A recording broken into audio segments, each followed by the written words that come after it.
ఉంటున్నాను. ఇవాళ మనం వాట్సాప్ ఓపెన్ చేస్తే దాదాపుగా ఒక వారం రోజుల నుంచి మరి ప్రతి సంవత్సరం ఆగస్టు నెలలో మొదటి వారం నుంచి ఈ మెసేజ్ ప్రాపగేట్ చేస్తూ ఉంటారు ముస్లింలు. ఏమని అంటుంటారు?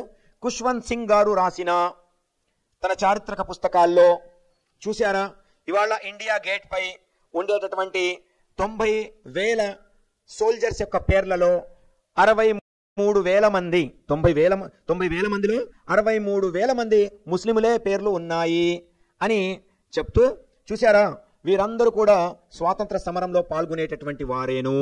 మన భారత స్వాతంత్ర సమరంలో ముస్లింల పాత్ర లేదంటారుగా. చూడండి, చరిత్రకారుడు ఖుష్వంత్ సింగ్ రాసుకున్నాడు, ఆ ఇండియా గేట్ పై అనేక మంది ముస్లింల పేర్లు ఉన్నాయి అని మనం దానికి సాక్ష్యం ఇచ్చే ప్రయత్నం చేస్తుంటాం. వాస్తవానికి ఇది తప్పు.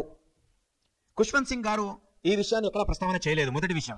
రెండవ విషయం, ఎవరైతే ఆ 90,000 మంది ముస్లింల పేర్లు ఇండియా గేట్ పై ఉన్నాయి అని ఇప్పుడు మనం ఎవరైతే ఈ వాట్సాప్ మెసేజ్లని ఫార్వర్డ్ చేసుకుంటున్నామో, దీనికి సంబంధించినటువంటి వాస్తవాలని సయ్యద్ నసీర్ అహ్మద్ గారిని నేను కోరగా ఆయన నాకు చెప్పినటువంటి విషయము, ఇది 1914 నుంచి 1918 వరకు జరిగిన మొదటి ప్రపంచ యుద్ధంలో బ్రిటిష్ ఆర్మీ తరపు నుంచి పోరాడినటువంటి యోధులు, అంటే మొదటి ప్రపంచ యుద్ధంలో పాల్గొన్న ఆ సైనికులలో 90 పైచులకు మంది చనిపోయారు. వారందరి పేర్లను కూడా 1921 నుంచి ఫిబ్రవరి 10, 1921 నుంచి మొదలుపెట్టి 1931 వరకు దాదాపుగా 10 సంవత్సరాల పాటు ఢిల్లీలోని ఇండియా గేట్ను నిర్మించి దానిపై 90,000 మంది చనిపోయినటువంటి సైనికుల పేర్లు రాశారు.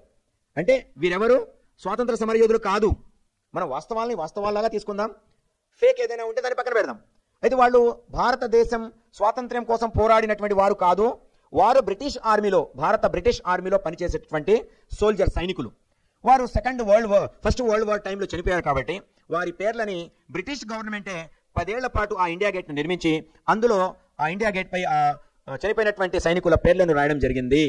అంటే ఆ సైనికులకు భారతదేశ స్వాతంత్ర సంగ్రామానికి ఎటువంటి సంబంధము లేదు. మొదటగా ఇది ఒక మెసేజ్ మనం వాట్సాప్లో పొద్దున చూస్తుంటాము, ఇది దానికి సంబంధించింది కాదు. అది ఫస్ట్ వరల్డ్ వార్ యొక్క మార్టైర్స్గా మనం తీసుకోవచ్చు.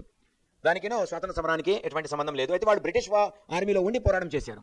మరి దీనికి ఇంకో విషయం మనం గమనించాలి, అది నిర్మించింది 1921 నుంచి 1931. ఆ సమయంలో భారతదేశాన్ని ఎవరు పాలిస్తున్నారు? బ్రిటిష్ వారు. మరి బ్రిటిష్ వారు వారికి వ్యతిరేకంగా నుంచున్నటువంటి భారతదేశ స్వాతంత్ర సమరంలో పాల్గొన్న వీరుల గురించి రాసుకుంటారా ఏంటి? వారికి వ్యతిరేకంగా పోరాడిన వారి పేర్లని ఇండియా గేట్ పై రాసుకుంటారా వాళ్ళ ప్రభుత్వానికి వ్యతిరేకంగా పనిచేసినటువంటి వారిని? లేదు కదా. సో ఇది ఒక అబద్ధమేను. అయితే దాన్ని మనం ఆధారంగా అసలు చేసుకోరాదు. అయితే అంతకుముందు ఎక్కువ మంది ముస్లింలే పాల్గొనేవారు కాబట్టి వారు చనిపోయి వారికి గౌరవం ఇచ్చే నిమిత్తం బ్రిటిష్ వారు ఈ పనిని చేసి ఉన్నారు. అంతే తప్ప మనం ప్రాపగేట్ చేసేటువంటి విషయం సరైనది కాదు, దయచేసి గమనించండి. మరి అలా అని ముస్లింల ప్రాతినిధ్యం ఏమీ లేదా అంటే చాలా చెప్పుకోవడానికి గంటలు కూడా సరిపోదు సమయం. అంతటి ప్రాబల్యం ముస్లింలది భారతదేశ స్వాతంత్ర సంగ్రామంలో ఉన్నది. ఈ విషయం మాత్రం మనం మర్చిపోకూడదు.